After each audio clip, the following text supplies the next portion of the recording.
So simulan natin dito mga idol sa naging laban nga po ng Creamline Cool Smashers at ng Cherry Tigo crossover. Tinapos lamang ng CCS sa loob ng 3 set ang naging game. Pag-usapan na rin po natin ang naging thumb injury nitong si Gemma Galanza at kung sino-sino mga players ang posibleng pumalit sa kanya sa mga susunod na game. And well, bago natin yan ipagpatuloy, please huwag niyo po munang kakalimutan na mag-like and subscribe sa ating YouTube channel. Maraming salamat po mga kaibigan. Nakita naman natin very intense and crucial yung naging laban.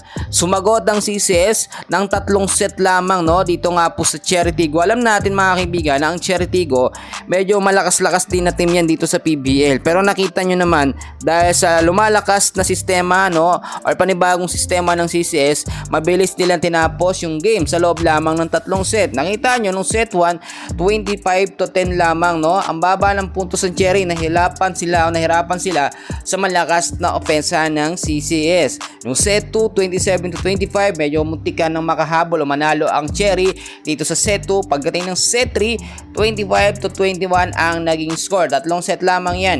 Nakita nyo ano ang naging sekreto dito ng CCS mga kaibigan. Lagi kong sinasabi sa inyo, consistency is the key para sa magandang pagkapanalo ng Creamline. At nakita naman natin, puro star player ang nasa lineup ng Creamline Cool Smashers, no?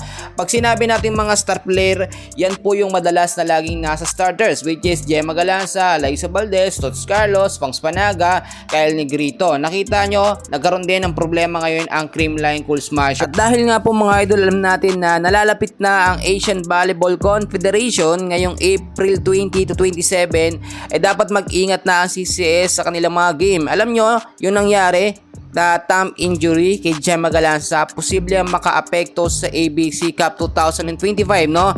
Ilang linggo na rin bago yan magsimula. Dapat magkondisyon na o hindi magsagad-sagad ang Creamline sa kanilang mga game.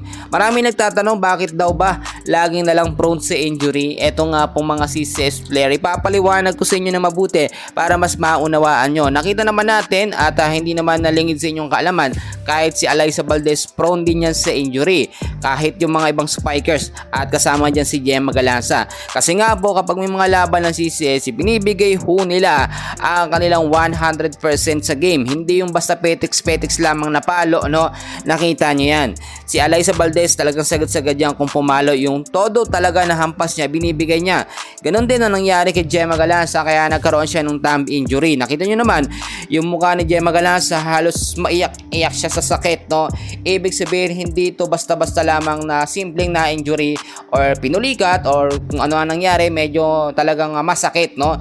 At pinagpe-pray natin na sana nawa ay gumaling na ng mabilisan. Ito nga pong thumb injury ni Gemma Galanza. At inaasahan sa mga susunod na game ng Creamline, posibleng hindi muna siya makapaglaro at magpahinga muna dahil syempre hindi pwedeng mapuwersa. So para mga kaibigan, yan muna ang update ko sa inyo. Meron pa mamaya. Please huwag kakalimutan na mag-like and subscribe. Maraming salamat po.